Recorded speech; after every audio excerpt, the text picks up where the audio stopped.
Today we're going to talk about the age-old debate that starts at a coffee shop, at a boot camp, at school, in social media, and it is, which is the best laptop for developers? Is it a Mac or is it a Windows laptop? The first comparison that I want to do is comparing the hardware and design. If you get a MacBook Pro, MacBook Air, you already know what the Apple design language looks like. It's going to be a sleek design, metal case, really good looking. But they all look very similar. MacBooks are manufactured only by Apple.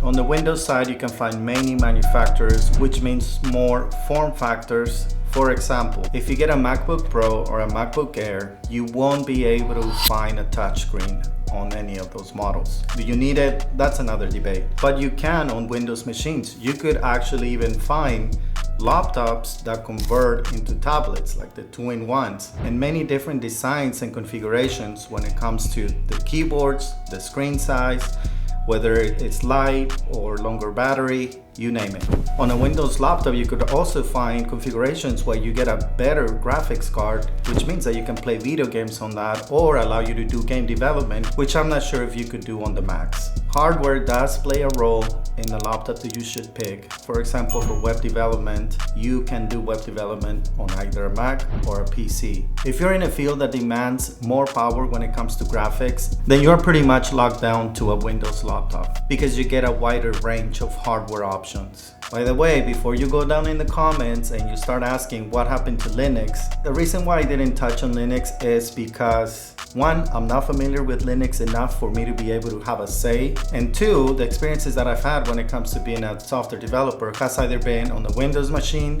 or on a Mac. One big advantage that I give to Apple when it comes to hardware is the battery life. I have not been able to find a Windows computer which has a battery life as good or better than a MacBook Pro.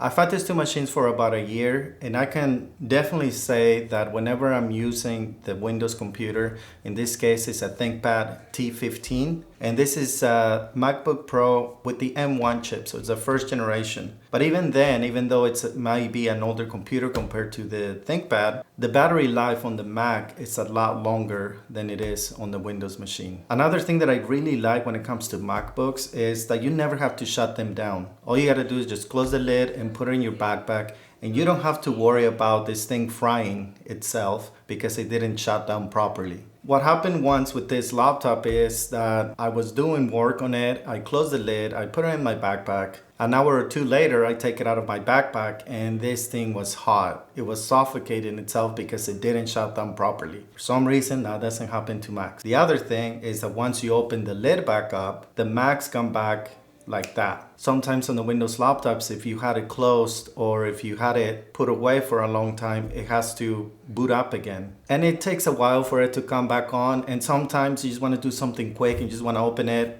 and start typing. It is kind of a nuisance when you have to wait for the computer to be ready for you, especially if you're in a rush. So that's one big plus for the MacBooks. Now let's talk about the OS. As you know, Macs are based on Unix and their operating system is very stable. Windows over time has been getting better, and to me, Windows 11 is a very stable operating system. Very seldom do I get the blue screen of death that we were used to back then when Windows XP was around. But I think overall, both of them are stable enough for you to be able to do work on them. If you happen to work at an enterprise, you will more likely be given a Windows machine, either a laptop or you will be given a virtual machine that you can connect to, and that is going to be Windows based. Most of the time, from my experience, that's what I have encountered.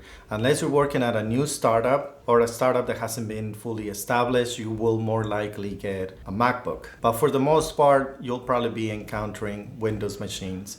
And the reason for that is because Windows is easier to manage and it's easier to set fences and gates for big corporations, and it's not as easy to do so on MacBooks. That kind of takes me to the next comparison that I want to do. I want to talk about price. If you are hired by a company, you will more likely be given a computer, which means you don't have to necessarily buy one to be able to work. Usually companies, at least here in the US, they will give you a computer for you to use. And most of the time you don't get to pick what it is. They just give you one, which is what they give the rest of the developers, and that's what you'll get. So the price doesn't really come into the picture there. The price comes into the picture if you're a contractor and you have to provide your own equipment, or if you are trying to buy a personal computer or a computer for personal use.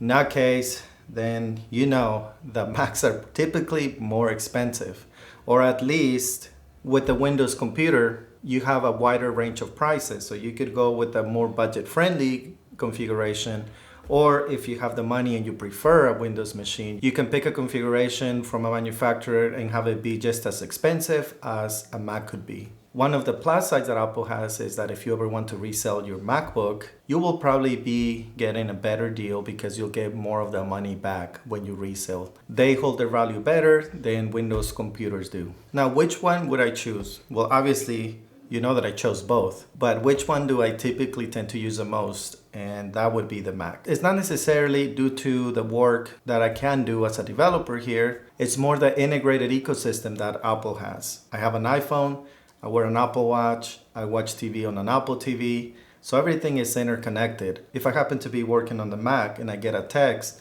that text appears on the screen. And there's no additional configuration that I need to do. It's just I log in with my same Apple account that I do on my iPhone, and then things just work. I don't have to do anything extra for that particular functionality to work. It's just there. The other thing is what I mentioned earlier. As soon as I open it, it's ready to go. Now, I understand that you're not as crazy as I am for you to go out there and get 2 laptops. You probably just want to get one. And the decision comes down to your budget in reality. Or maybe you are forced to buy a higher end Windows machine because the type of work that you do as a developer demands it. But 90% of software development could be done on either one or the other. A few years back, you were not able to develop anything related to .NET or the Microsoft platform on a Mac, but now you can. Now you can do .NET on either one of those. And for me, that was very important because that's pretty much what I work on most of the time, on .NET or JavaScript. That doesn't have a bearing on which machine I use to do my work. The other thing is that on my day job, I get provided a virtual machine which I can remote into from either one of these machines. So I have my development environment somewhere else on the cloud, and it's not necessarily here. I do work on my personal projects on both of these computers, but when I want to get some work done, my go-to is the Mac. I think that overall the Mac, in my opinion, is a better option if you have the budget for it. But I know that not everyone is going to be able to afford a MacBook. For you new started developers, one thing that I have seen is that you usually start with a budget-friendly Windows machine because obviously they're more affordable. And like me, as you move up and you gain more experience and you are able to earn more money, you are able to buy a better machine over time. And then at that point, maybe you will be willing or you can afford a MacBook at that time. The most important thing here is that you shouldn't wait for you to be able to afford a Mac to either start learning how to code or to get better at what you're doing. I know there are going to be some cases when you are going to need a higher end hardware, and in those cases you're gonna have to save up and buy the laptop that you need to do the type of software development work that you want to do. I wouldn't let the type of computer you have delay the progress that you can make on your dev journey. Regardless of the laptop that you have now, or regardless of the laptop that you can afford, continue learning and eventually you'll get the laptop that you want. Even if you are as crazy as I am and you have to buy one of each. Let me know down in the comments if you agree or disagree with any of the things that I said, and don't forget to subscribe and hit the notification bell so you get notified when I publish new videos. Thank you and catch you in the next one. Is it a Mac or is it a ThinkPad? No, not a ThinkPad, a Windows computer, a Windows laptop. Yeah, they're definitely gonna think I'm crazy. Why does somebody need 2 laptops? Boy, I got a good deal on the Mac. I think the computer's telling me that it's time to go. Yep.